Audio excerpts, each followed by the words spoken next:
Bienvenidos a Comunistas por Bravo TV, un día muy importante para la política, para la sociedad argentina, donde quedó claro que hay dos cuestiones que unifican a todos los partidos, o la gran mayoría: salud y educación. Para los camaradas digitales que quieran comentarnos, por supuesto, en la plataforma de YouTube, estamos para recibir lo que nos quieran comentar y lo vamos a debatir en esta mesa de debate, de opinión, a veces más ordenada, a veces menos ordenada, depende cuánto griten los camaradas que nos acompañan, en este caso Romina de Luca, especialista en políticas educativas.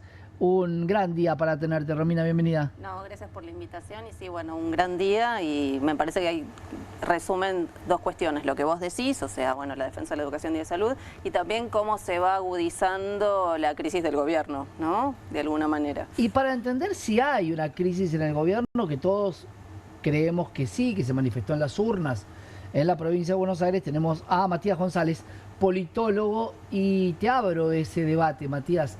¿Se profundizó la crisis? ¿Qué tal? Buenas noches, ¿cómo están? Gracias por la invitación y la verdad que sí, que la crisis se ha profundizado. En este último tiempo estamos viendo cómo le están entrando todas las balas al gobierno, al oficialismo, y bueno, hoy esto dejó mucha tela para cortar, así que seguramente vamos a estar debatiendo con los camaradas. Vamos a debatirlo, por supuesto, y también lo vamos a debatir con alguien que no es solamente una estrella culona, hablando del CONICET, algo que realmente también salió en un muy buen momento. Porque ese documental, para entender lo que puede llegar a ser el CONICET en las profundidades en Mar del Plata, tuvo mucha importancia para mí. Eso después lo vamos a debatir, por supuesto, con Gonzalo Sanz Servino, que él es de ATE y del CONICET también. Efectivamente, bueno, venimos de una gran jornada de lucha, con un resultado muy positivo por suerte.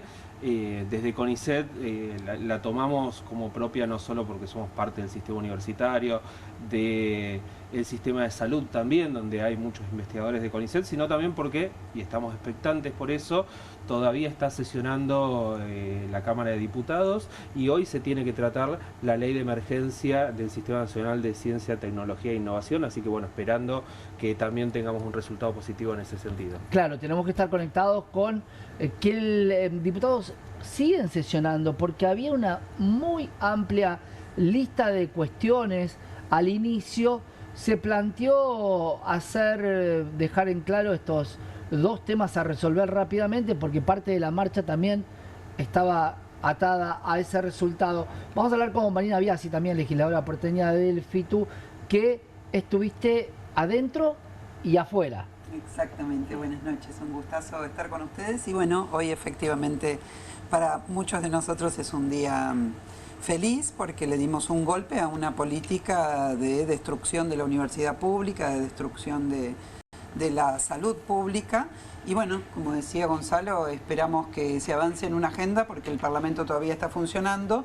Está la ley de emergencia en ciencia y tecnología, pero también hay otras cuestiones muy importantes, por ejemplo, la derogación del decreto que modifica el estatuto de la policía, que tiene mucho que ver con toda la política represiva de este gobierno. Así que esperemos poder seguir avanzando, que esa crisis política de este gobierno se agudice y que desde abajo los trabajadores podamos tener más triunfos, porque, bueno, hemos sufrido mucho durante este tiempo. Claro, de alguna manera vamos a saber por cuánto termina este partido. El partido está ganado, me parece que con estas dos cuestiones el partido de hoy está ganado, pero puede haber novedades necesarias, por supuesto, en el caso del CONICET y, como bien decía Marina, en el caso de la policía. Pero vamos a hacer un resumen de lo que pasó hoy en esta marcha contra el doble veto. La ciudad de Buenos Aires fue escenario de la marcha federal universitaria, donde diversas agrupaciones se congregaron frente al Congreso de la Nación para rechazar los vetos contra el financiamiento universitario y la emergencia pediátrica dispuesta por el presidente de la Nación. Las acciones comenzaron en la noche del martes, cuando varias instituciones nacionales participaron en un apagón masivo como protesta. A la protesta de la comunidad educativa se sumó una fuerte movilización de trabajadores del Hospital Garrahan que se encuentran de paro. También recordemos que hubo pernocte en muchas de las universidades nacionales, hubo tomas de colegio y una gran unión de una sociedad que no permitía ciertamente la sociedad a veces permite algunas cuestiones y hay momentos donde pone límites. Puso límites en las urnas y también pone límites en con qué se mete la política. ¿Por qué digo se mete la política? Porque estamos hablando de algo que el Congreso ya había aprobado, y lo que se estaba discutiendo es la intervención del Poder Ejecutivo por sobre el Legislativo, con una clara identidad de una intervención de los poderes y de que no queden claros los poderes en la Argentina. ¿Cómo lo vivieron ustedes de la marcha de una CGT que hacía mucho que también no marchaba, que ahora formó parte junto con movimientos de izquierda, con el peronismo, con una unidad que no tenía bandería política, sino que tenía la única idea de que esto se convierta en ley? En principio hay que decir que es muy importante que, además de los logros que señalábamos hoy, que estuvimos charlando y que vamos a seguir debatiendo, es que se pudo ver esta cohesión entre no solamente los estudiantes, los trabajadores de la salud, sino también cómo movimientos sindicales y organizaciones sociales se agruparon para ponerle un fin a todas estas políticas que están llevando a cabo desde el oficialismo. En este último tiempo lo que estamos viendo es que la movilización masiva le puso no solamente el fin a esto, sino que de alguna manera se terminó expresando también en las urnas. Romina, ¿vos cómo lo sentías desde la parte educativa? Porque también quiero ver con María si el poroteo ya estaba un poco asegurado. Muchos hablaban de que con el Garrahan me iba a ser más difícil, pero la parte universitaria, y también quiero que hablemos de muchas de las cuestiones que diputados planteaban, ya creo, viendo la derrota, bueno, si voy a perder y voy a poner la plata, quiero ahora eficiencia educativa. Bueno, a ver, lo primero que me parece importante destacar tiene que ver con el carácter federal, ¿no?, de la marcha universitaria, porque efectivamente fue muy masiva en la ciudad de Buenos Aires, pero también hubo marchas enormes en Rosario, en Mar del Plata, en Bahía Blanca, en Jujuy, en Corrientes, tuvo en Misiones, o sea, tuvo un carácter en Córdoba, bueno, ni hablemos en Córdoba. Entonces, eso es lo primero que me parece importante destacar. Me parece que lo que se juega un poco ahí tiene que ver con la defensa de la universidad como ese último bastión que le permite a una fracción de la clase obrera aspirar a una movilidad social para sí o para sus hijos, ¿no? Claro. Y hablábamos la semana anterior, efectivamente tiene un sustento real, o sea, el 18% de la población que transita por nuestras universidades es del decil más bajo de ingresos, ¿no? Sobre todo en las universidades del conurbano.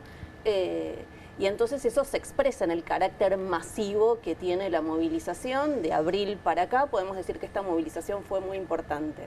Y de alguna manera también lo que me parece importante destacar tiene que ver con que la ley de financiamiento, en realidad, en todo el sistema universitario, es un parche absolutamente necesario, ¿no? Pero quiero decir, la inversión como porcentaje del PBI, digamos, viene cayendo hace muchos años, el proceso se agudiza desde el 2016 y obviamente el recorte que hace Milei desde el 2023 a la actualidad, bueno, coloca a la universidad en un contexto muy crítico de financiamiento, ¿no? De hecho, si lo vinculamos con el presupuesto 2026, que es una gran promesa y tiene muchos como sí, ¿no? Lo que uno observa es que, bueno, que en realidad para el 2026, si se producen todas las variables de crecimiento del gobierno, que el dólar esté más bajo que hoy, que crezca el 5% la economía, el PBI, es decir, que estemos a tasas chinas de crecimiento, una inflación de un 10%, tal vez con eso se recupera algo del gasto en materia educativa, que solo entre 2023 y el 2026, contemplando este aumento, cayó un 45% en educación básica y otro tanto en universidad. Eso es lo que muchos planteaban, ¿no? No con un intento de decisión en el medio del Congreso. Lo que se planteaba es, bueno, pero ya el presupuesto planteó algo, sí, pero hay que ajustar el desfasaje anterior. Te pregunto, ¿cómo lo viviste desde el Congreso? ¿Qué se sintió? Porque primero, para dejarlo bien claro, necesitabas quórum. Una vez que necesitaste quórum, decidieron si se trataba o no con los 2/3. ¿Cómo se vivió? Bueno, a ver, efectivamente llegamos a la sesión sabiendo que la ley de emergencia pediátrica iba a ser rechazado el veto y estaba bastante en duda qué iba a pasar con la universidad. A la mañana, bueno, ayer creo que fue Pasalacqua, que ella informó que los 4 diputados de Misiones iban a votar. Esto pero el avión no llegaba. era un tema, exactamente, esto era un tema importante a los fines de la cantidad de votos que necesitábamos, pero este aspecto no es menor que menciona Romina.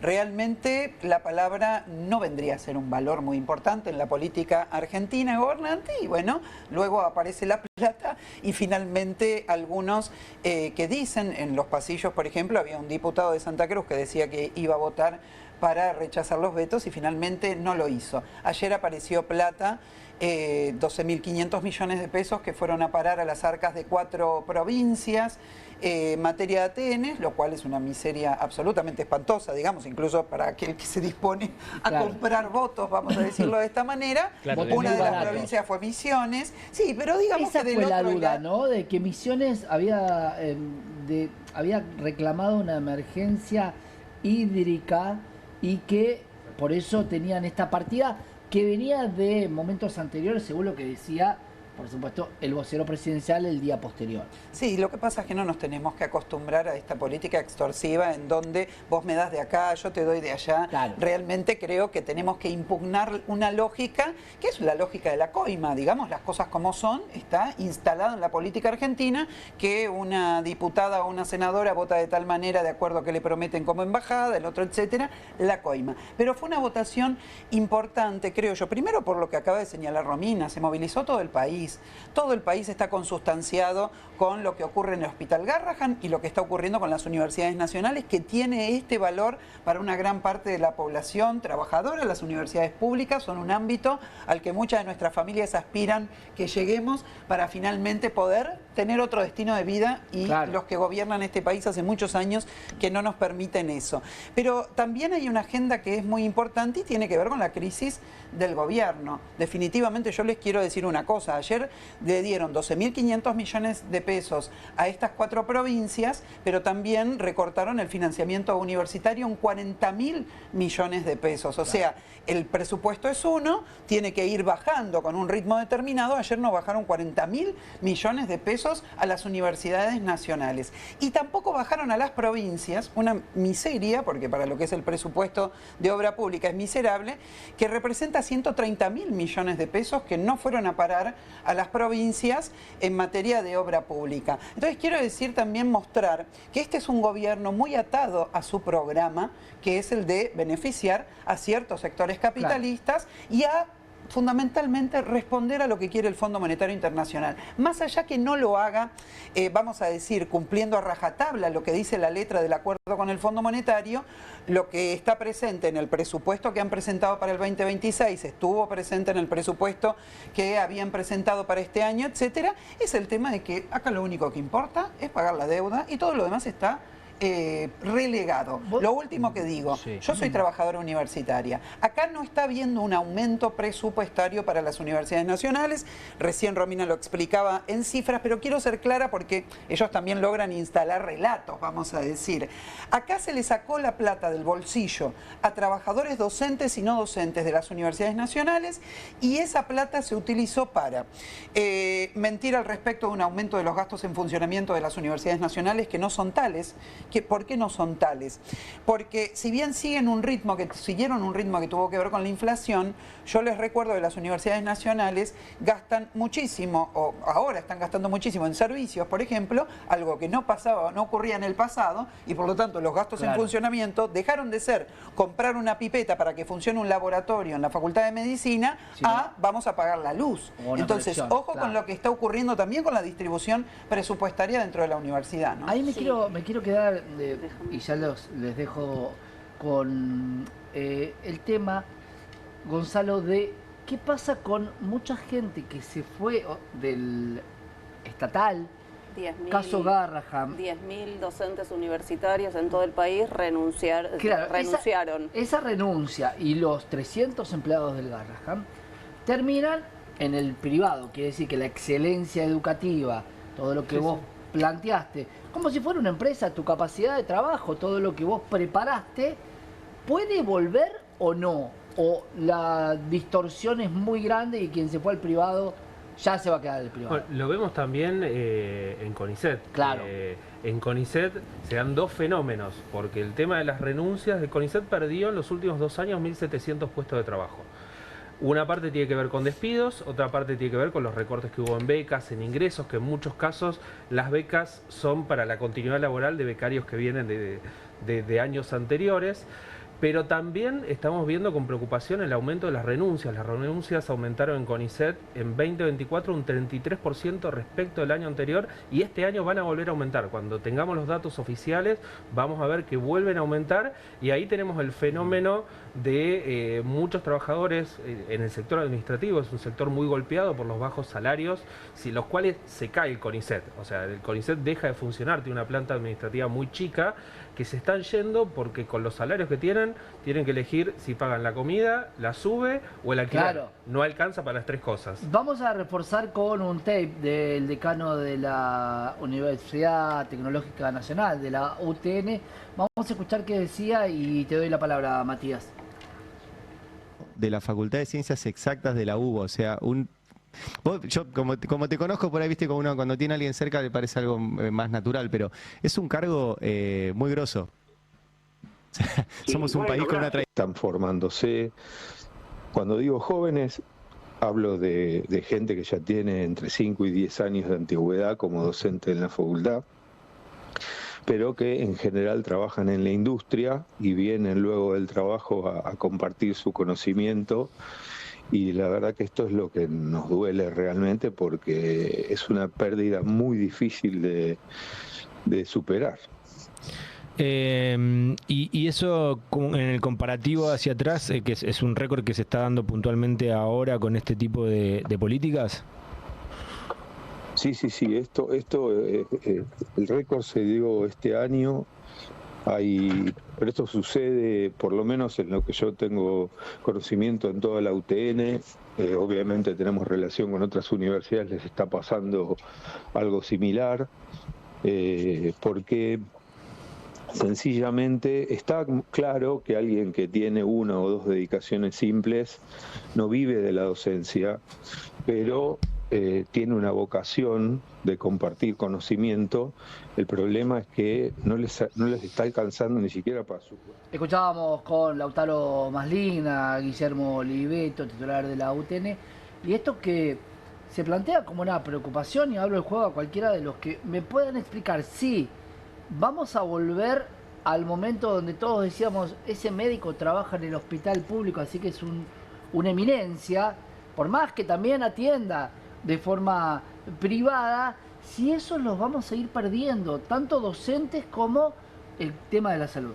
Bueno, lo primero que podemos observar, y en base a lo que decía también el compañero, lo que decían las compañeras, es que estamos asistiendo a una especie de tijera ideológica que lo que hace es está desfinanciando no solamente todo lo que tiene que ver con educación, sino también con salud, lo que no solamente tiene estos costos políticos que podemos observar en el hoy, sino que también van a ser costos que se van a manifestar a mediano y a largo plazo, no solamente porque va a haber más y más docentes que van a ir no solamente emigrando, se van a ir fugando en el caso del sector privado, también puede ser que vayan a otros países también, y lo que perdemos no solamente es desarrollo productivo, sino también el crecimiento del país.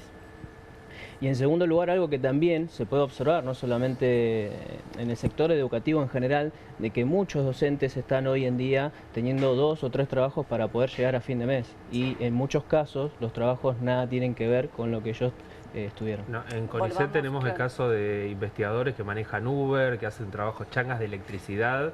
Y bueno, y después la gente que se va fuera del país. Vos decías si lo podemos recuperar. El que hizo su vida afuera es muy difícil que vuelva, porque tampoco es que veníamos del mejor de los mundos posibles, en el mundo científico, en el mundo universitario, los salarios venían muy mal, en CONICET, en la universidad, entonces es muy difícil para aquel que se fue y que reorganizó su vida en otro lado, después traerlo de vuelta. Sí, déjame agregar que...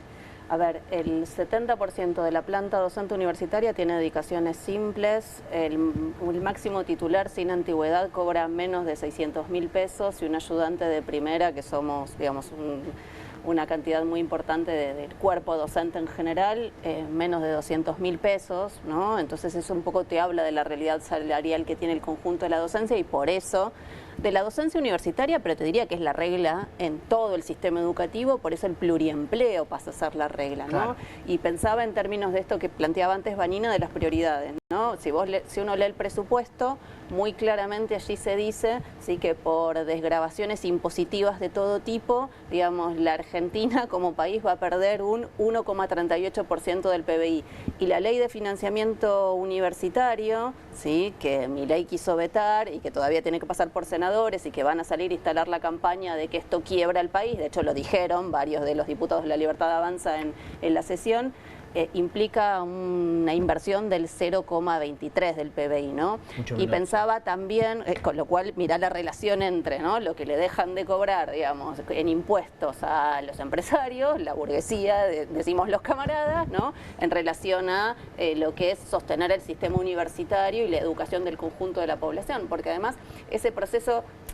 Está bien lo que vos decís, Santiago, efectivamente, cuando hay profesionales que migran al sector privado, digamos, ahí hay un problema serio. Pero fíjate, ¿no?, que además lo que estamos perdiendo en términos de país es un recurso formado, porque un docente universitario son licenciados, después hacen especializaciones, muchos son doctores, entonces, digamos, tiene que ver con un proceso de, para ponerlo en los términos del gobierno, de pérdida de capital humano muy profundo que se produce en términos del Estado, ¿no? Claro. Y cuando se hizo todo ese proceso de inversión en ese recurso, es que recién el circuito privado puede decir, yo acá tengo un negocio, ¿no? Porque esto no opera en todo el sistema educativo, claro está, ¿no? Esta ventaja del privado, si vos mirás, el sistema educativo es altamente estatal, excepto la Ciudad de Buenos Aires, que tenés 50-50, en el resto, digamos, es un sistema educativo altamente estatal. Entonces, este proceso, digamos, implica, dejamos de tener profesionales, dejamos de tener especialistas, dejamos de tener médicos, se produce un proceso de vaciamiento objetivo del sector universitario estatal, y esto implica una ausencia de planificación como Estado total, porque vos, en lugar de pensar cómo mejorás las condiciones de existencia de esos profesionales, los potenciás en la universidad, si tuviéramos dedicaciones exclusivas o semi-exclusivas, el 70% son simples, vos podrías tener una planta docente que se dedique, digamos, a investigar, a hacer tareas de extensión, y sin embargo esto no lo tenemos. Entonces, claro. Digamos... Veamos, si quieren, el tape donde la UBA plantea estos antecedentes, porque la UBA quedó como marcada, sobre todo por las facciones que querían ir en contra del financiamiento universitario, de la falencia de la educación, de lo tan efectiva que es la educación en la Argentina. Vamos a ver el tape de la UBA. Queremos hacerlo presencialmente y tranquilos. Aprender dentro del aula. Queremos seguir siendo la universidad de excelencia que somos. Y para eso necesitamos a los mejores profesores. Necesitamos que se queden. Queremos seguir formándonos siendo libres. Sin que nadie nos diga qué tenemos que decir o cómo pensar. Queremos seguir siendo el orgullo de nuestras familias. El orgullo de nuestro país. Porque la universidad pública es algo de lo que todos estamos orgullosos. La universidad pública nos puso en lo más alto. Esta ley no es contra nadie. Es a favor de todos. Te estamos pidiendo que vengas a bancar la ley de financiamiento universitario. Para seguir siendo los mejores. Para seguir siendo tu orgullo.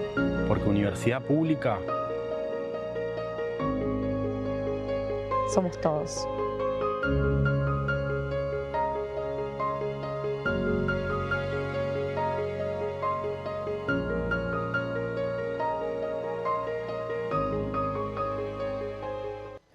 Así convocaba la UBA, y la palabra es emocionante. Si no te llegaron las palabras de alguien que te está diciendo quédate como profesor para seguir teniendo excelencia educativa, la verdad que deberías vivir en otro país.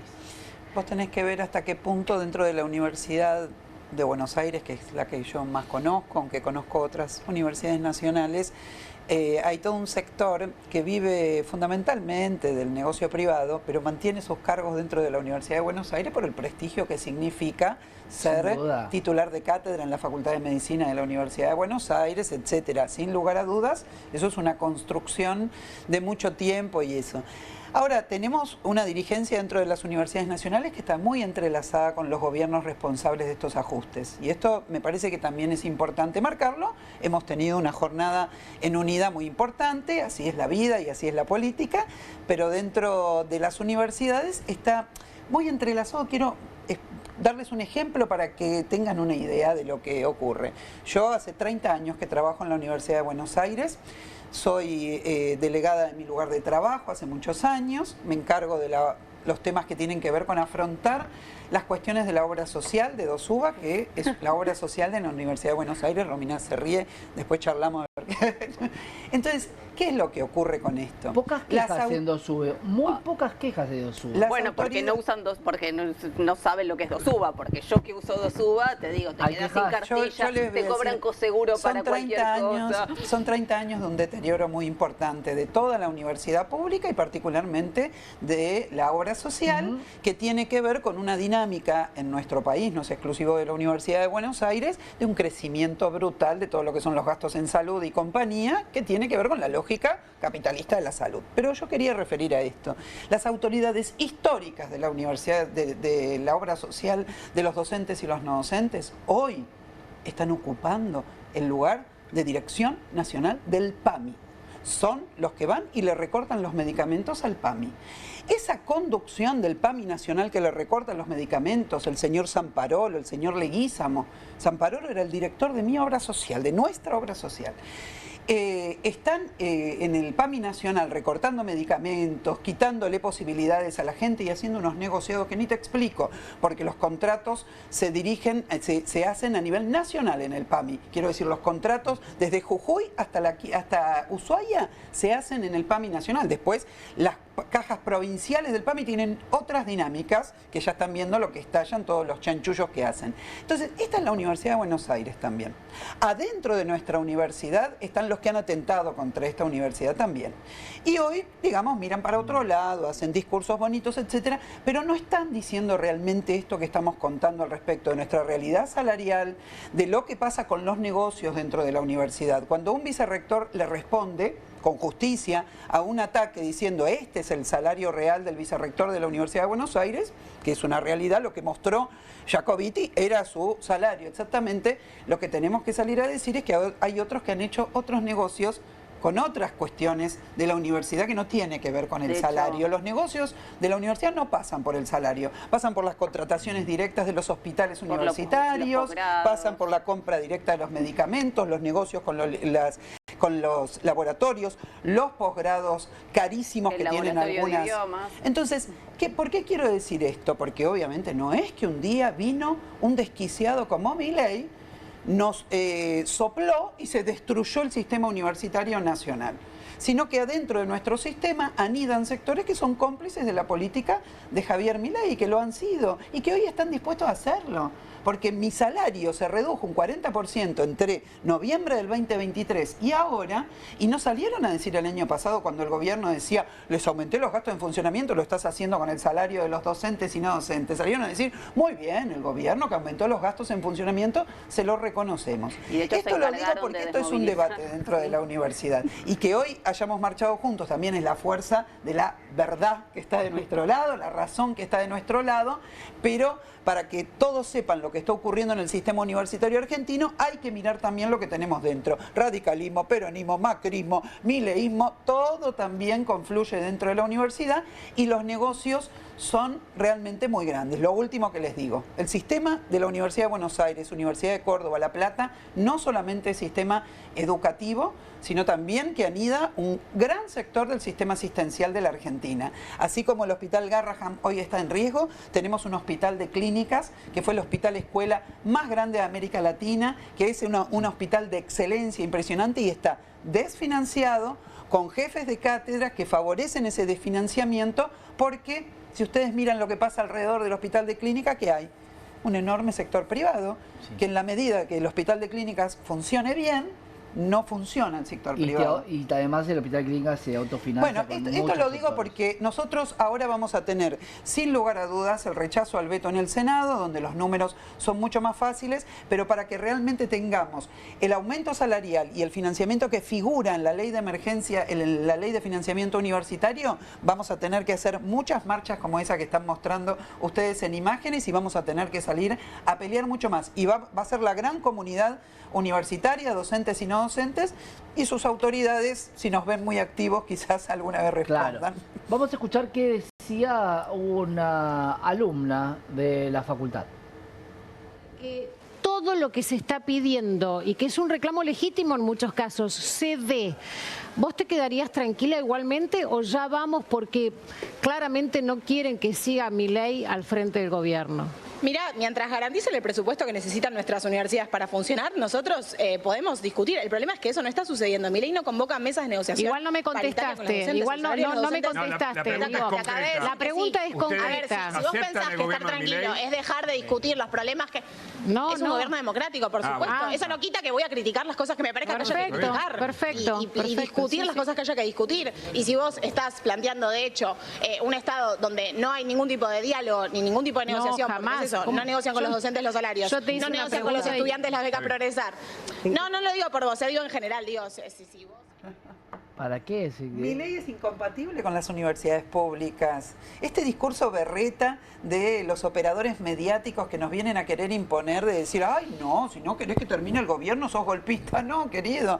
¿Eso es Milei o las universidades? ¿Es Milei o los 600.000 chicos que se tienen que tratar en el Hospital Garrahan, por favor? Cuestiones no es ser golpista, es cambiar. No, y la democracia también es que si un gobierno además, no va. Te agrego, la corrían con que cuánto le faltaba para recibirse. Y la verdad es que eso me parece que es importante, ¿no? Hacer un punto sobre esto. Ese punto, vos sabés que es el punto que quería tocar, Romina, porque el ataque de la mayoría de los legisladores el día de hoy, que por supuesto no querían financiar, decían, hacen una materia por año. Bueno, pero a ver. Se reciben tanto porcentaje acá y en otro país otro. Hay que poner el contexto del sistema superior de educación, no universitario y universitario, en el contexto de la sociedad argentina. Vos no podés medir las tasas de egreso, ¿sí?, en el sistema superior como si estuviéramos hablando de la educación básica obligatoria, porque efectivamente la educación básica obligatoria, de 10 que arrancan la primaria, 10 tienen que terminar la primaria, de 10 que arrancan la secundaria, 10 tienen que terminar la secundaria. Ya en el sistema de educación básica eso no pasa.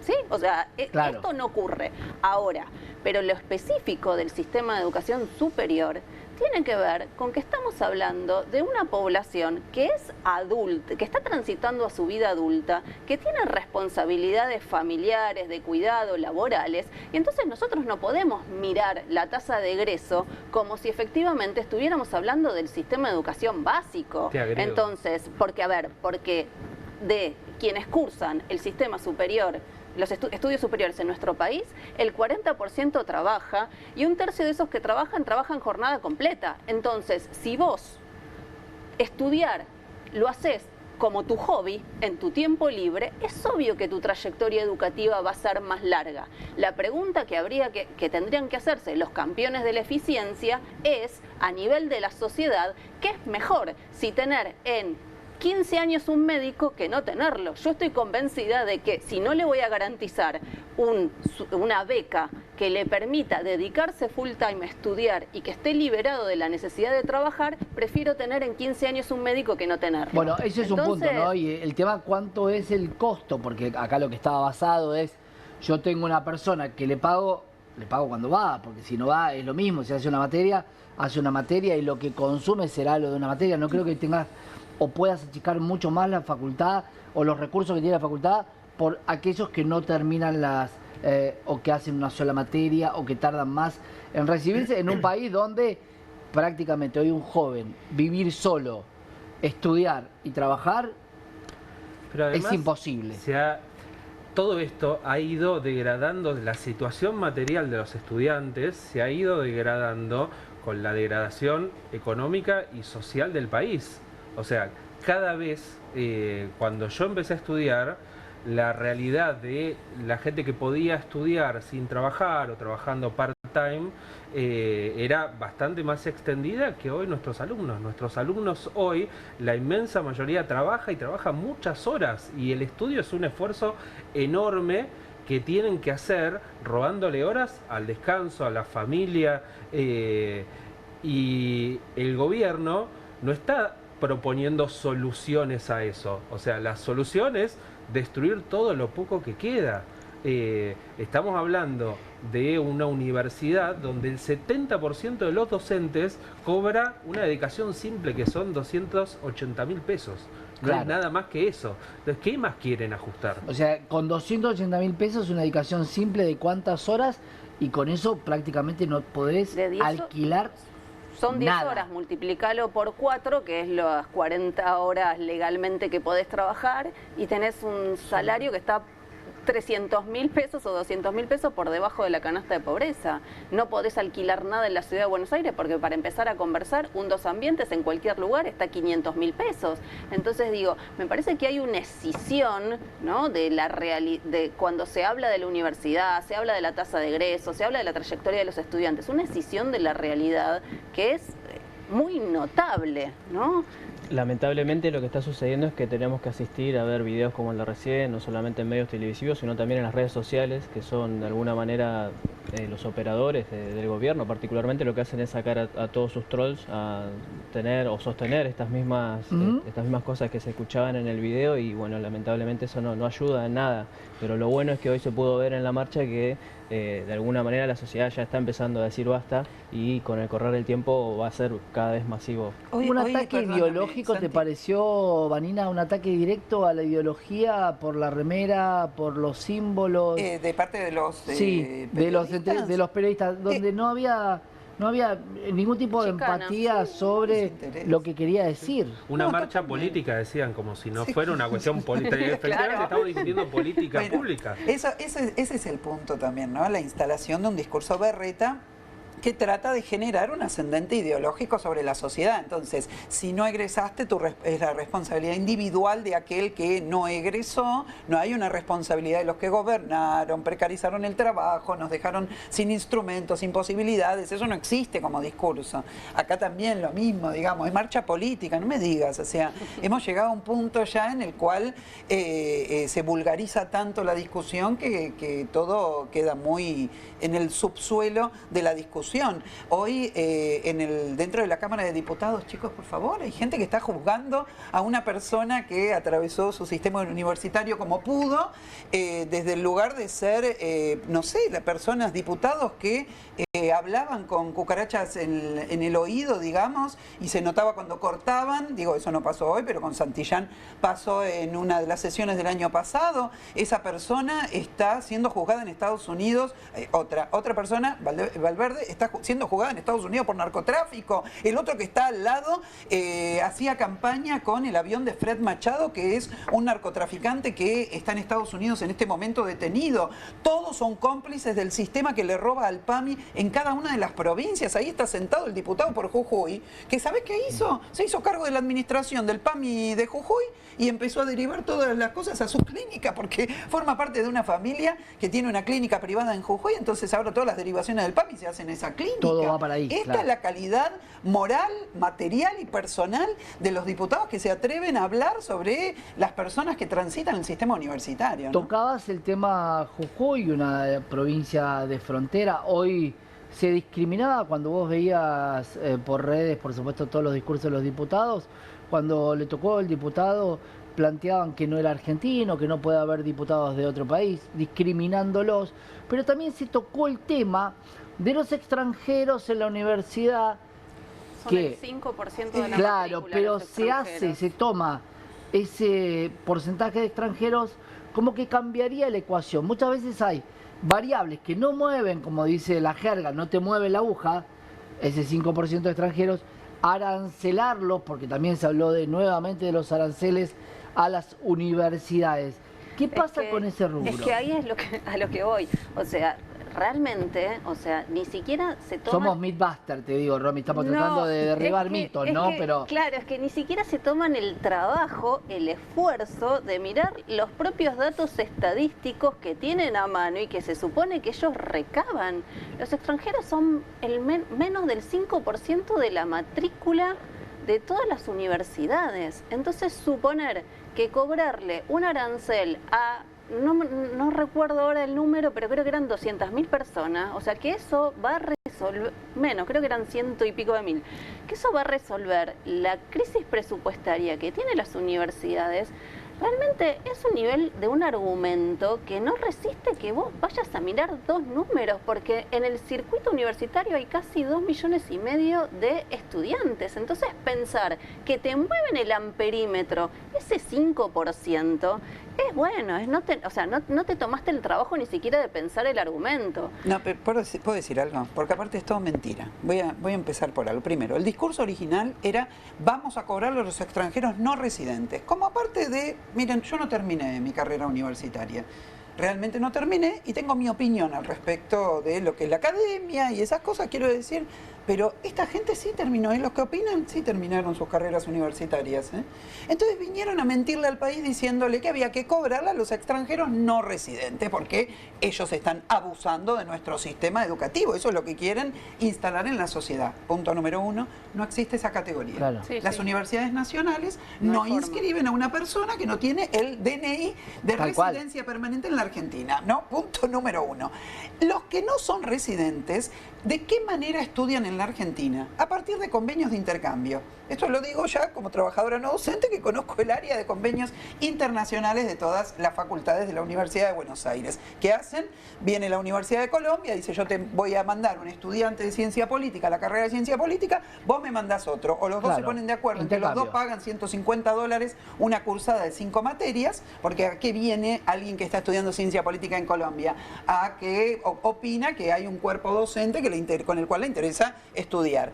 Entonces, quiero que sepan que la Facultad de Ciencias Sociales, que es la que menos cobra cosas, vamos a decir, del sistema universitario de la UBA, por ejemplo, en algunos casos de convenios internacionales, tenemos convenios que la cursada le cuesta $400 al estudiante que viene a la Argentina a cursar. En otros casos es gratuito absolutamente. Los posgrados, que porque son arancelados para extranjeros y tenés el porcentaje más alto ahí que está estudiando posgrados, y nos los cobran a los nativos y a los extranjeros. Exactamente, hay un diferencial en los posgrados. Esta es la realidad en el ciclo de grado que les digo, de la única forma que un no residente puede. Los residentes son el 5% que refiere Romina. Son residentes.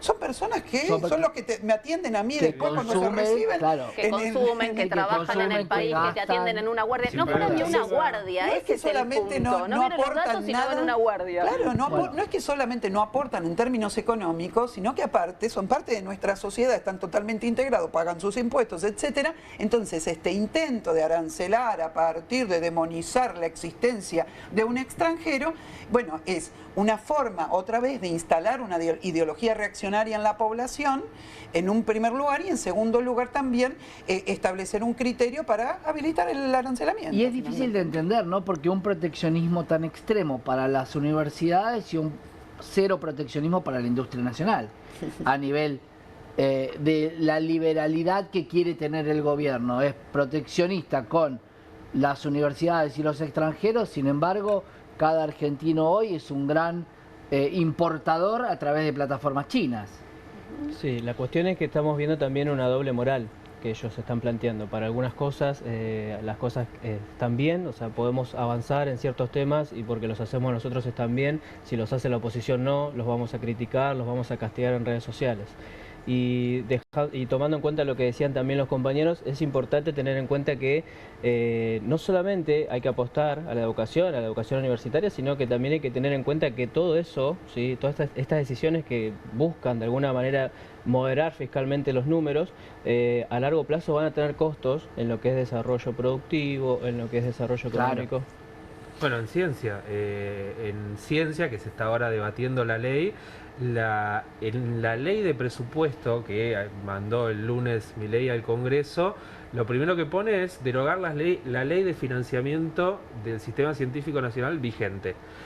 Después pone bajar el presupuesto. Romina mencionaba recién el porcentaje que se va a reducir de impuestos por las exenciones impositivas para los grandes empresarios. Bueno, el presupuesto de ciencia y técnica que establece la ley que tienen que cumplir es menos de la mitad de eso, el 0,50 del PBI. Yo quiero decir algo polémico. Esto no tiene nada que ver con el equilibrio fiscal.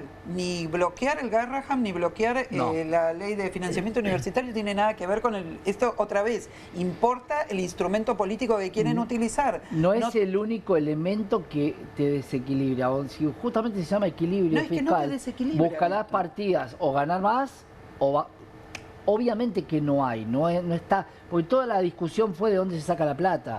Bueno, y hoy con las tasas que estás pagando, por más que sean transitorias durante X tiempo, te diría que nadie está preguntando de dónde sale esa plata. Por eso digo, hay cuestiones que parecen que se pueden disfrazar y hay otras que no. Una de las cosas, por ejemplo, que también planteaban con el tema de las universidades era cuánto se gastaba, las auditorías, cosas que no están hechas todavía mucho tiempo después del primer reclamo.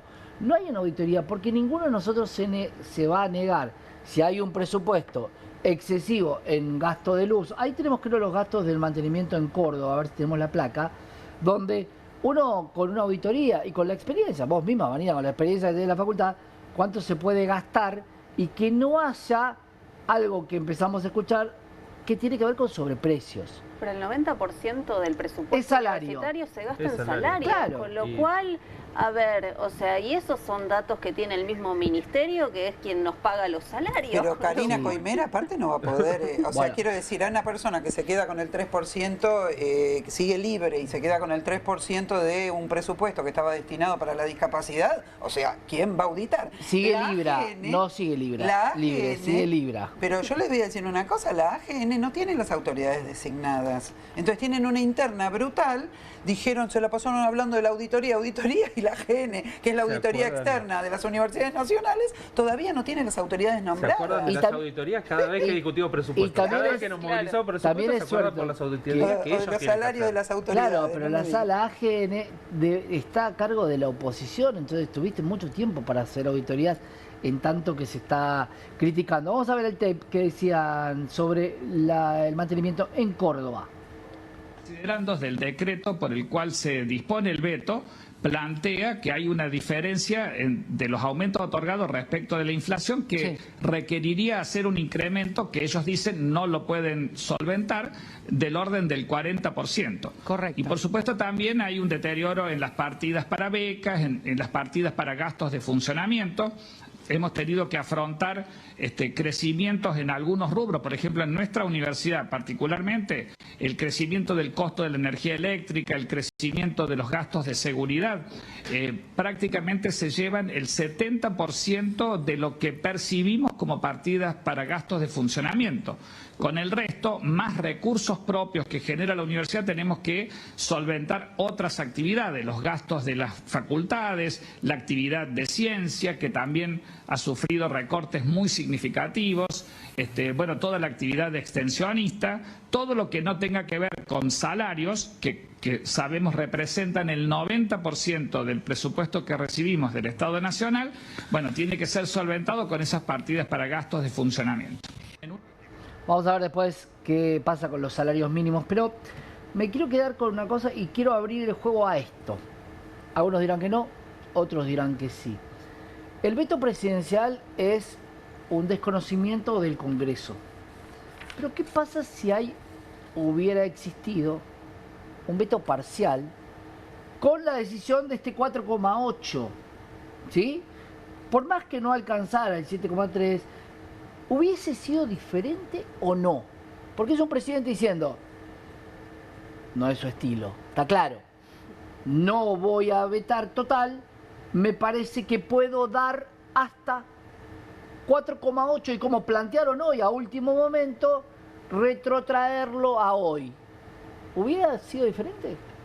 Mira, yo creo que insisto, esto no tiene que ver con presupuesto exactamente. A ver, ningún gobierno entregó el presupuesto que pedía el CIN a través de la historia. Quiero decir, si me voy a fijar en cada pedido, cada vez que se presentó un presupuesto que dijo el CIN, siempre dijo una cifra por encima de lo que finalmente se le otorgó. Y por supuesto que el CIN, vamos a avisarle a los mileístas, hacen política, como se hacen las marchas y eso, y por supuesto, bajo algunos gobiernos ha levantado más la voz y otros menos. Lógicamente, eso es algo que no ignoramos ninguno de los que estamos dentro de las universidades nacionales. Ahora, pasa lo siguiente, los 4,8 billones es un presupuesto que está por detrás de lo que ellos auguran que va a ocurrir bajo las condiciones de ese presupuesto presentado para el 2026, que es un dibujo absoluto.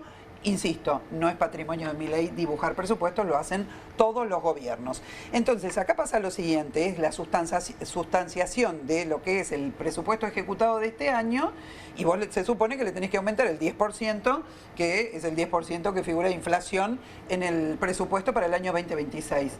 No da los números. Me está recortando, me está presentando un presupuesto que recorta el ya recortadísimo presupuesto ejecutado de este año de las universidades nacionales. 10% de inflación proyectada para el año que viene, lo cual es muy milagrosa. Lo que están diciendo de la Universidad de Córdoba, quiero decirles, porque me interesa también, está bueno que podamos profundizar en cosas que tienen que ver con políticas universitarias, que las universidades vivan del presupuesto de recursos propios,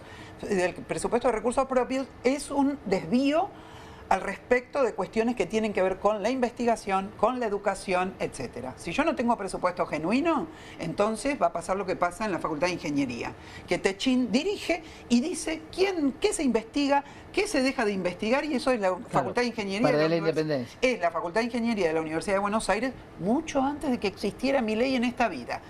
¿Me explico? Entonces, sí, eso también es un problema que hace al contenido de nuestra formación, de nuestro trabajo, etcétera, que las universidades vivan, ¿no?, en nombre de que hay que generar recursos propios, meto posgrados que son carísimos y paso los estudios de grado al posgrado. Eso es lo que ha operado desde la reforma universitaria hasta ahora, y entonces ahí se produce una deformación también de los contenidos dentro de la universidad pública. Y esto lo planteo como un debate porque, bueno, Milei es todo tan terrible que hay ciertos debates que a veces se obturan sobre qué universidad realmente queremos. Hoy tiene que haber de mínima tiene que haber una duplicación del presupuesto universitario. Y bueno, que abran las cuentas, por supuesto. Nosotros somos los primeros interesados en que se ponga sobre la mesa exactamente en qué se gasta cada cosa. Voy a dar otro ejemplo más para que se ilustren, y esto no lo dice el gobierno, y no lo dice el gobierno porque muerden esos negocios. Hace 15 años atrás, en el Hospital de Clínicas se hacían compras directas de medicamentos.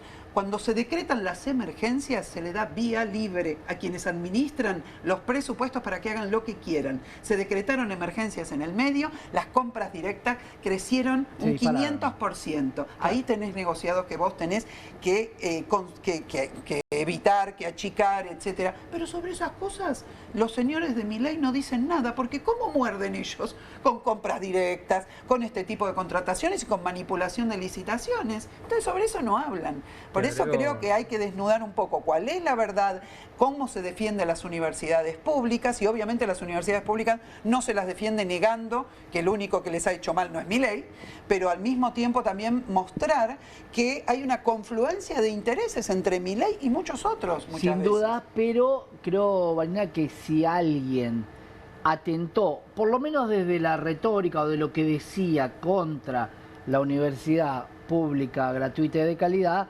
sí es el presidente nacional. Vea, te agrego otra trampa de la ley de presupuesto que mandaron. Hacen primero sobre un cálculo completamente ficticio de lo que va a ser la economía del año que viene, pero hacen una promesa de un aumento real del 5, el 10, el 17%. Pero es un aumento, suponiendo que le creemos a lo que dice que va a pasar en la economía, sobre presupuestos que ya vienen recortados. O sea, son sobre los presupuestos de este año que ya están recortados, que han perdido 50%, 40%. 41% es la pérdida 2023, 2026. Bueno, en ciencia el recorte va a ser, en ciencia va a ser un recorte de 40%.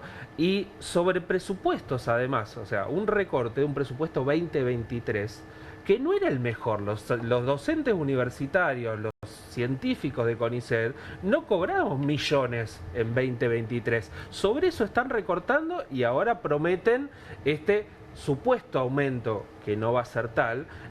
La realidad es que nos seguimos hundiendo en la universidad, la ciencia y la salud. Ahí, yo te quiero preguntar esto, Romina, para los que nos están mirando, porque hay un veto, por supuesto, hay un financiamiento de las universidades. ¿Cómo queda ahora? Porque no está el veto, pero se está presentando este 4,8. ¿Cómo va a quedar? ¿Cómo se va a volver a discutir este tema? Porque a vos te está el gobierno diciendo, listo, vayan para adelante, pero yo te pongo un presupuesto. Y yo me voy a manejar por ese presupuesto. Bueno, el presupuesto es muy claro en un punto, ¿no? No solo en los números que son muy reales, sino en que la prioridad, y así aparece enunciado, es devolver al sector privado los recursos excedentes, que en realidad quiere decir, ¿sí?, esto que veíamos antes, porque en realidad...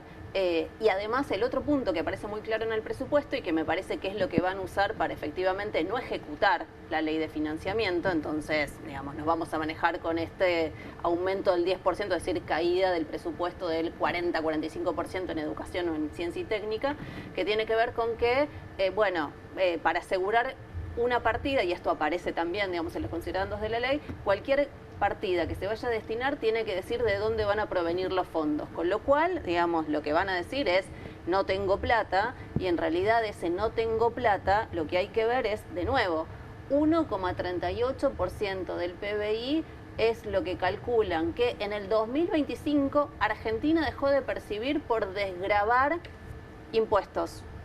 Entonces, en realidad, no se trata de que no hay plata, es que vos tenés otras prioridades. Ojo, porque el presupuesto lo tienen que aprobar.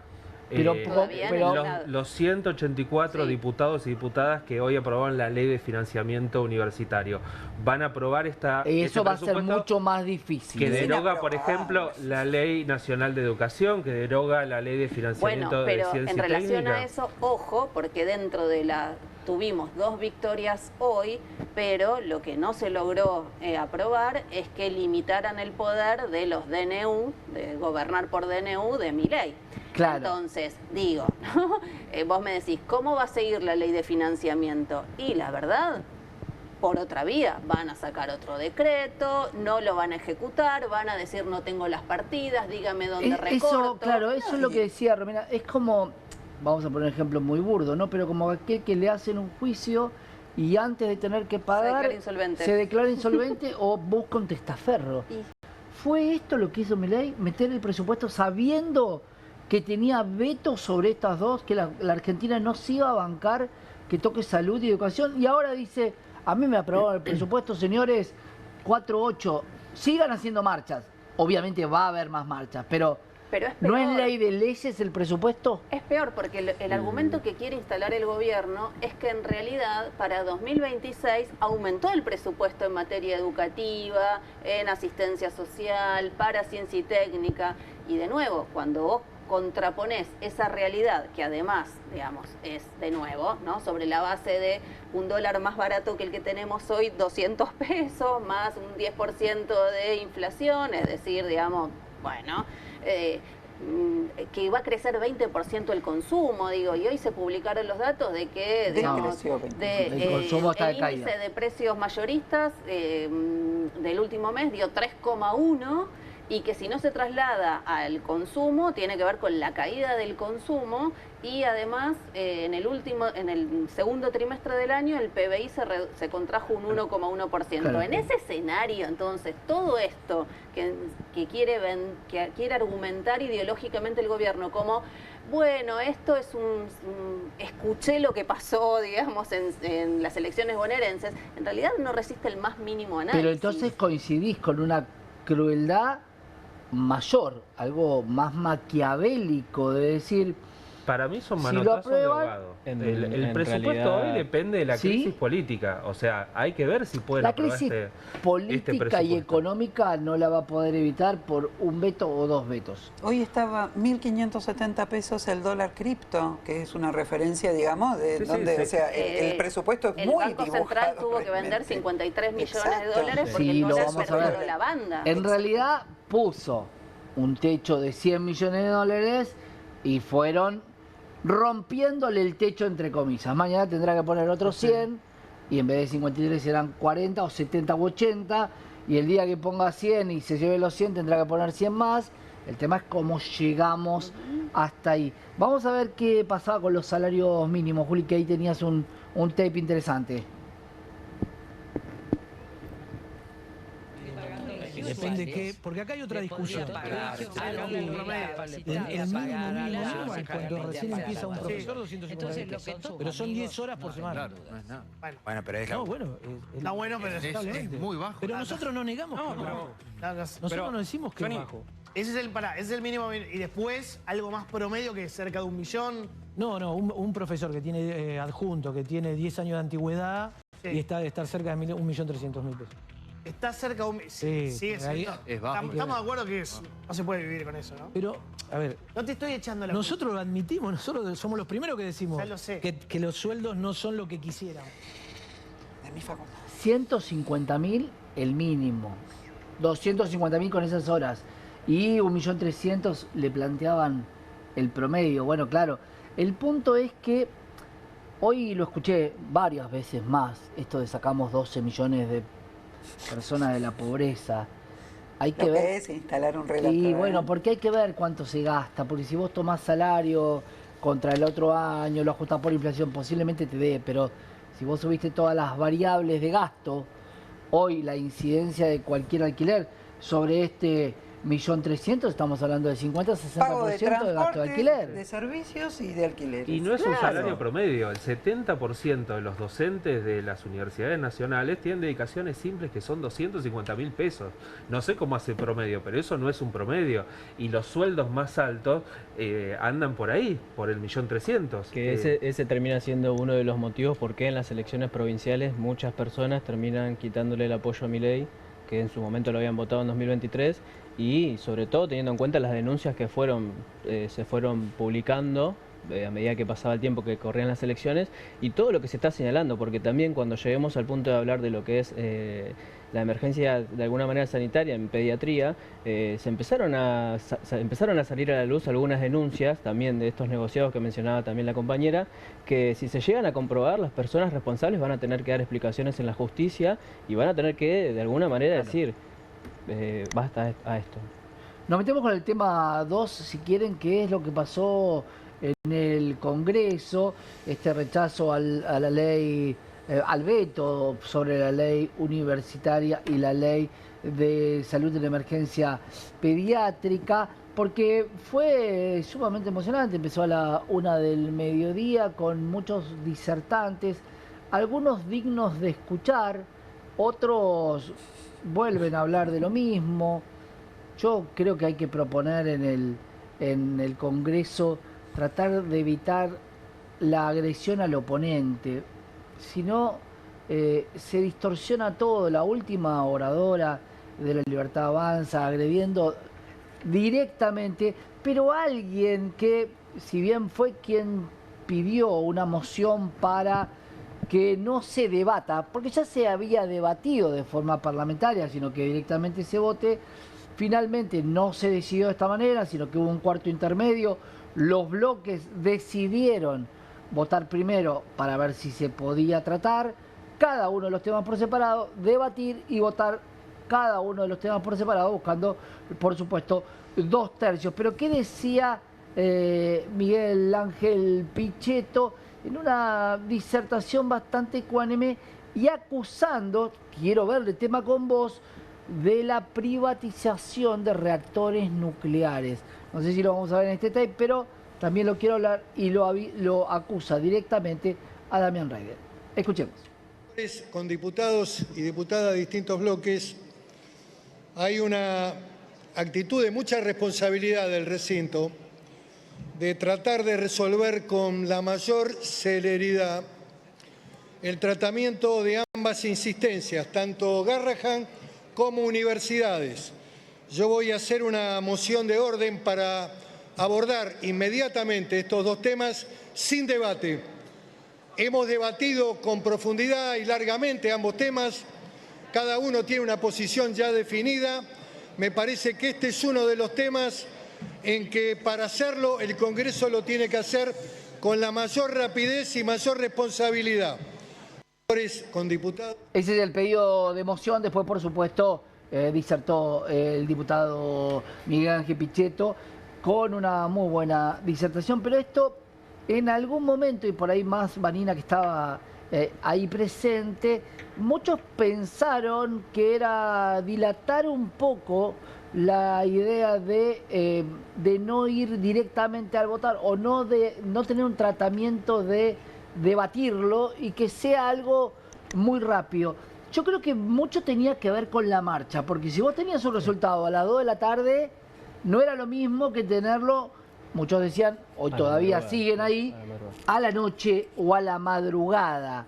Me pareció relativamente sensato de algo que ya se había tratado, pero bueno, algunos decían, está poniendo esta moción para generar... ¿Cómo lo viviste? Mira, primero, el funcionamiento del Congreso de la Cámara de Diputados es de la siguiente manera. Una hora antes de que comience la sesión se reúne la labor parlamentaria, que son los presidentes de todos los bloques.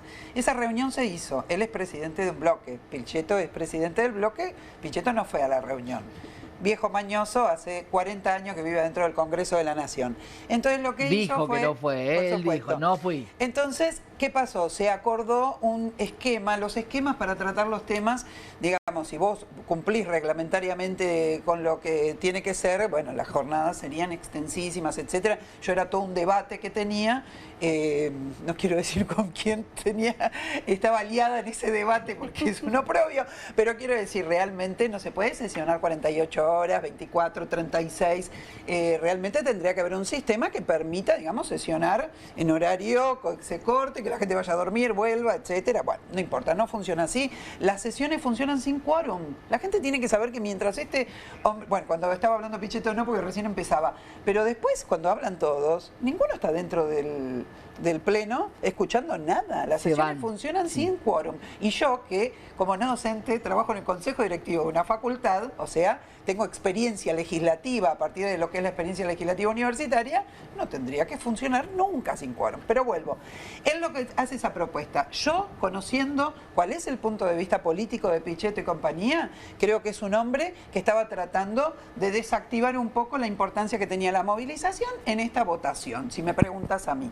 Ellos ingresaron a un cuarto intermedio, se reúnen detrás de donde está Martín Menem y lo que hacen ahí es discutir, entonces van a una versión intermedia entre lo que se había discutido en labor parlamentaria y lo que proponía Pichetto. Por eso ustedes vieron que fueron hablando de corrido en un horario reducido, 3 minutos cada uno, y por ejemplo el PJ, que tiene el bloque más grande, habló solamente Germán Martínez en una demostración. Claro, y cedían el tiempo para quienes querían disertar. Exactamente, pero bueno, ese fue el funcionamiento final. Mi lectura es que él es que Pichetto es una persona que está muy interesada en dar señales a un sector que no quiere que esto se traduzca en una expresión popular que termine haciendo fuerza desde las calles. Y esto lo voy a decir en este marco. Hay una crisis política brutal.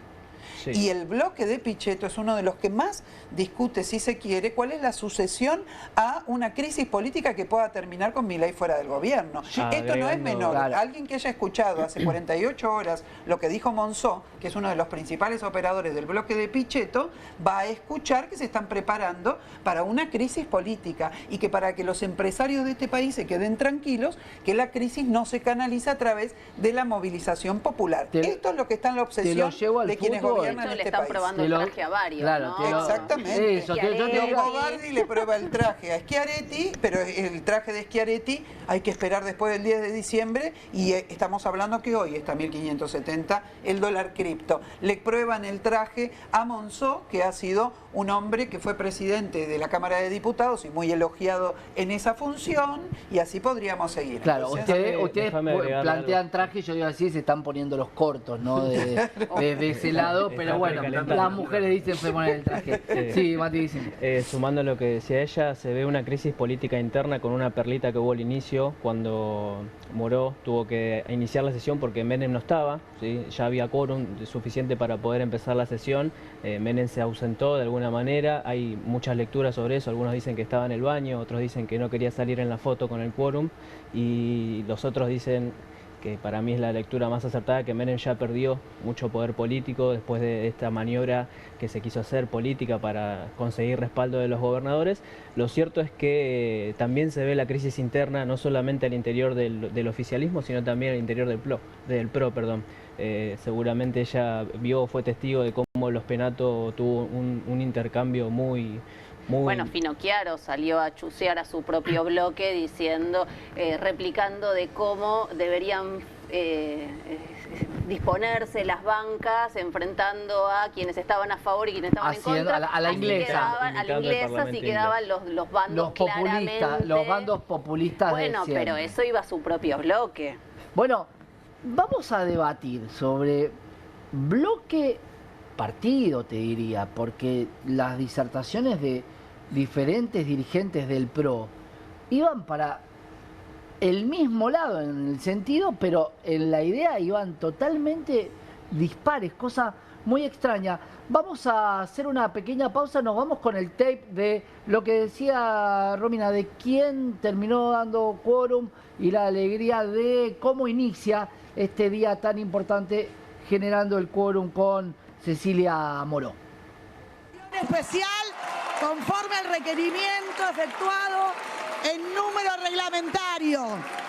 Invito a la diputada nacional Manina Liz Marín por el distrito de La Pampa a izar la bandera en el mástil del recinto mientras entonamos las estrofas del himno nacional argentino. Queda abierto.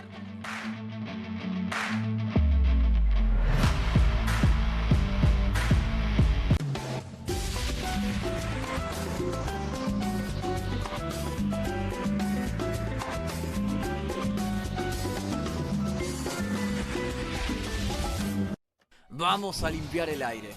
Llegó la hora de que conozcas el Airbag, el extractor de cocina portátil que se deshace del humo y el olor de cualquier habitación.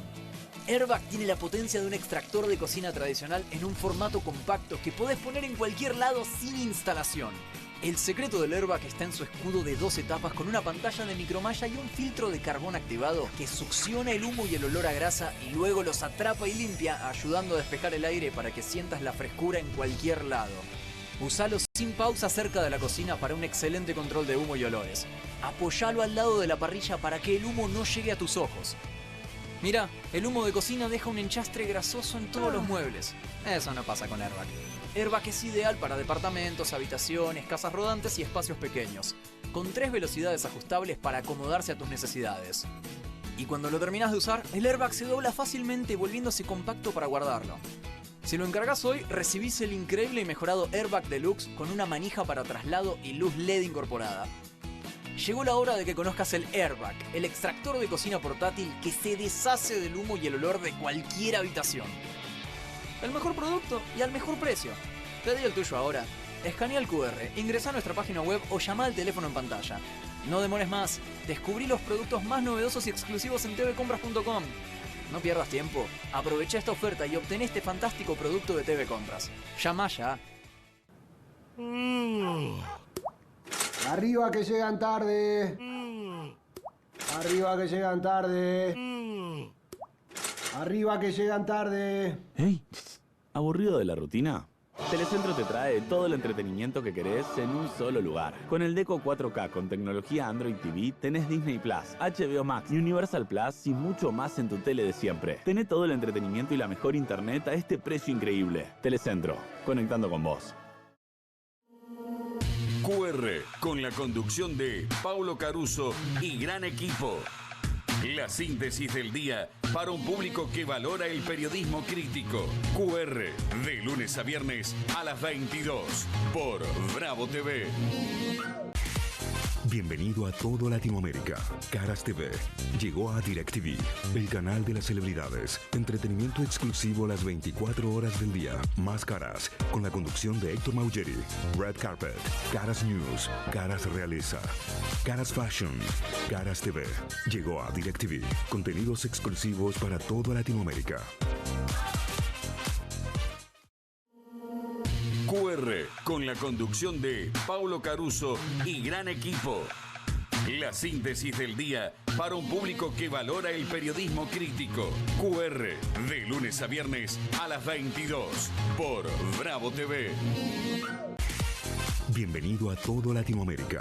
Caras TV llegó a DirecTV, el canal de las celebridades. Entretenimiento exclusivo las 24 horas del día. Más Caras, con la conducción de Héctor Maugeri. Red Carpet, Caras News, Caras Realeza, Caras Fashion, Caras TV. Llegó a DirecTV. Contenidos exclusivos para toda Latinoamérica.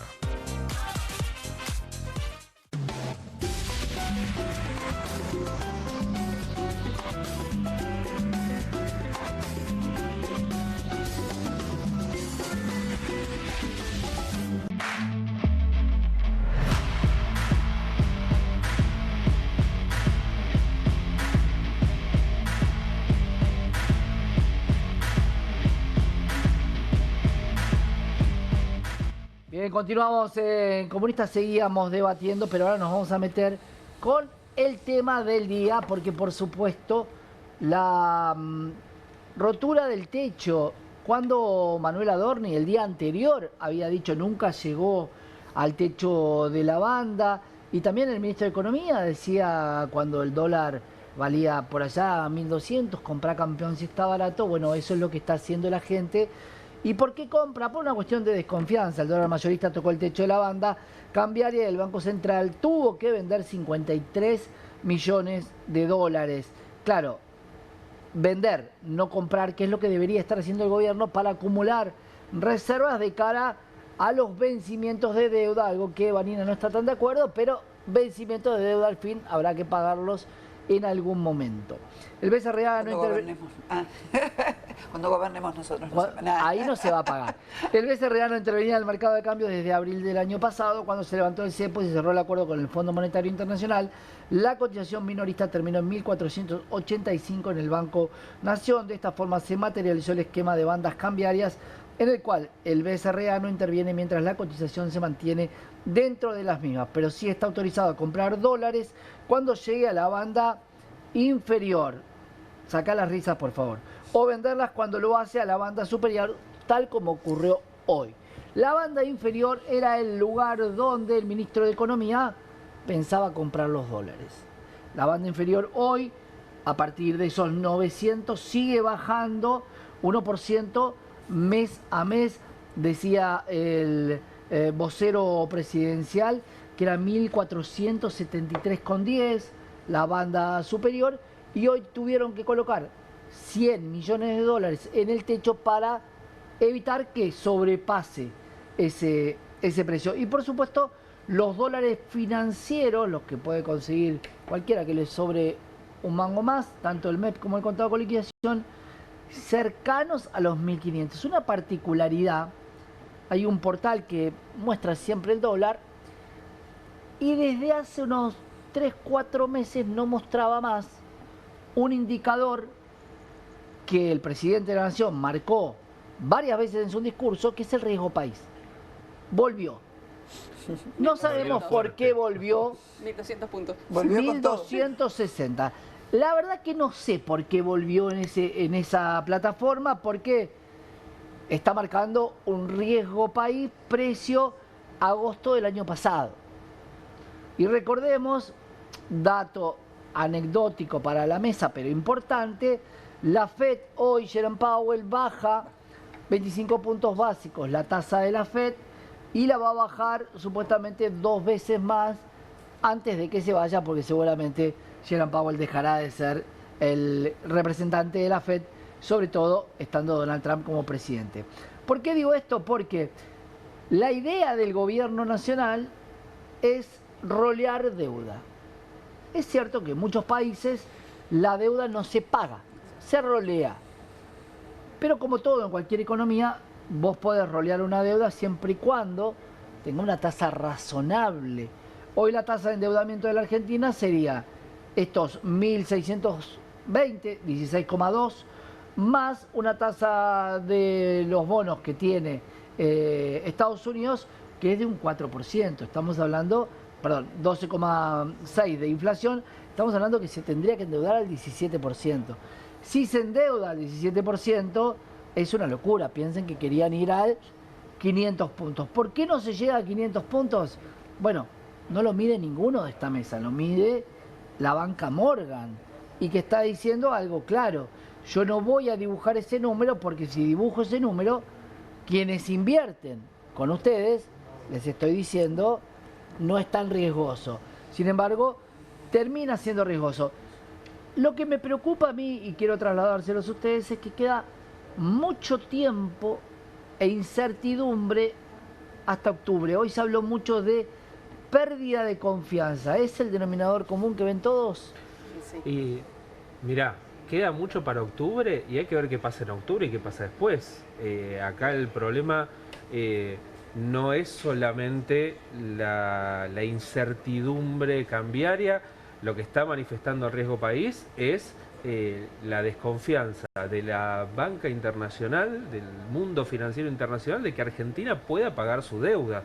Claro. Y acá el gran problema de fondo es cuál es el plan de Caputo para construir un país, una estructura productiva que pueda sostener, no solo poder pagar la deuda, que es lo que piensa hacer este gobierno, sino sostener a los 50 millones de argentinos que somos, con sueldos y con sueldo y un nivel de vida que no puede ser este. No hay en Milei un plan, nos prometen ser Irlanda no sé en cuántos millones de años, no se ve con qué. Acuérdense de no usar palabras con P porque en el diccionario libertario está arrancada, producción, pyme, no está, así que utilicen igual dijeron que vamos otro hacia tipo de ser letra. Perú primero, ¿no? O sea, después de decir que Irlanda, Australia, ¿no? Bajaron las expectativas y eligieron un país con P que es Perú. Para países también tienen con P porque hoy se habló de Paraguay, 80% de gente en la pobreza, un 5% que va hacia un lado y hacia otro y 10% de gente rica. En cualquier momento pasa a ser Ruanda el horizonte. Sí, pero por eso digo, la confianza me parece que también de en hecho, la política está cayeron golpeada. las acciones, cayeron los bonos, o sea, fue el dato de inflación mayorista 3,1, con lo cual uno dice, bueno, a ver, eso está bien. De hecho, el indicador del riesgo país decían, bueno, inclusive, digamos, ya Estados Unidos está planteando un escenario que Argentina está entrando en una recesión profunda, ¿no? Por eso eso se traduce en el riesgo país y pensemos esto, bueno, cae el PBI en el segundo trimestre, la inflación mayorista se dispara, el dólar, digamos, lo están conteniendo como pueden. Bueno, se le va a ir hasta el último mérito que dice Milei, que es que por la caída de la inflación habría sacado a 12 millones de personas de la pobreza, cosa que todos sabemos que no es así, y en Argentina 1 de cada 2 chicas y chicos son pobres en nuestro país. Para dar una idea de dónde estamos. Caputo esta ya la vivió. Esto es 2018. Fue a pedir un rescate de 40.000 millones de dólares al FMI. Eso ya no está más. Ahora hay que pagarle al FMI. Exacto. Esto es 2017 en realidad. Exacto. Porque ya los rescataron y están en el mismo lugar. El 2018 hubo un error, recuerden, una charla en el Banco Central con un cambio de expectativas de inflación y el dólar pasó ese día a estar 18 a 20, al otro día 25, 28, 40 y empezó a correr. ¿Qué decía Lilita Carrió, además de su novio de 95 años? ¿Qué le decía al ministro de Economía, Luis Toto Caputo? Problema lo vamos a tener, porque ya lo teníamos, gane quien gane. Esto no es que si gana Milei se soluciona, no es que si ganaba en la provincia de Buenos Aires se solucionaba. Este es el problema de fondo, están encerrados. ¿Por qué? Porque no compraron reservas, punto. ¿Y qué pasa con las reservas que tenemos porque nos prestó el Banco Central? No, pero es que no pueden disponer, porque esas reservas, porque lo que se pregunta es cómo vamos a pagar la deuda si estamos pagando estos intereses. Si yo con los intereses que estoy pagando mensuales, le podría pagar a los jubilados, le podría pagar al Garrahan, le podría pagar a todos. Entonces, lo que Toto eligió es esto. Toto eligió sacarle a los discapacitados, a los jubilados y pagarle intereses a sus amigos, porque que son sus amigos, no tengan dudas. Ahora, queda claro que el ministro de Economía reparte riqueza en cualquier país o reparte la escasez, pero decide dónde va cada una de las partidas.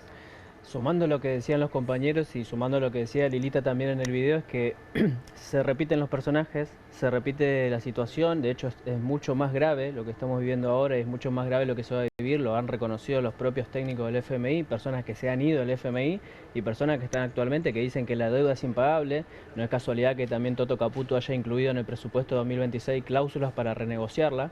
Entonces, esto de alguna manera ya está previsto, toda esta situación económica está prevista, se ve que la deuda es impagable, pero están tratando de sostener todos con el horizonte octubre. Después de lo que pase en octubre... Ese es el objetivo, ¿no? Cuando Lilita habla, y esto porque nos burlamos, y está muy bien porque ella hace un personaje, digamos, y lógicamente, pero cuando ella habla del Departamento de Estado norteamericano. Y esto no lo digo porque yo soy un izquierdista, sino porque si ustedes ven la conducta a través de los años de Elisa Carrió, cada uno de los que está dentro del Congreso, de lo que hace política en la Argentina, responde a un interés. Y si uno ve donde ella estuvo ubicada siempre, criticando, no criticando, etcétera, siempre hizo aquello que el Departamento de Estado norteamericano quería. Por ejemplo, le aprobó a Milei el decreto de FMI. Por ende, lo apoyó absolutamente. Digo, importa lo que está diciendo. ¿Me estás dando a entender que no dura mucho el ministro? No, y lo que es que hay una imposibilidad de resolver un problema que no hay que ser Lilita Carrió para darse cuenta que efectivamente no tiene resolución en los términos, digamos, Claro. en lo que los sectores de poder de la Argentina quieren que se resuelva. También esos sectores de poder dicen, Milei, dale a fondos y total, Milei es descartable. Si hay algo descartable en este país es Javier Milei. Me quedé sin tiempo, camaradas, haríamos 2 horas, pero hasta acá llegamos. Marina, había sido un placer, legisladora, tú que estés con nosotros. Tenemos, por supuesto, a Matías González, politólogo. Gracias por estar con nosotros. Gracias. Gonzalo Sanz Servino. Gracias. Parte del CONICET y sumamente importante también en esta discusión. Y como te dije, para mí la estrella culona tuvo mucho que ver para que los que no saben qué es el CONICET le den valor real a lo que hacen, más allá de todas las investigaciones que no tienen que ver con el mar, sino con la salud. Romina, gracias, especialista en políticas educativas y de educación, un momento importantísimo para que estés en la mesa. Gracias a vos. Y como decía Matías, son los mismos personajes de siempre. Te voy a dar un consejo, las segundas partes suelen ser muy malas. Nos vemos mañana aquí en Comunistas.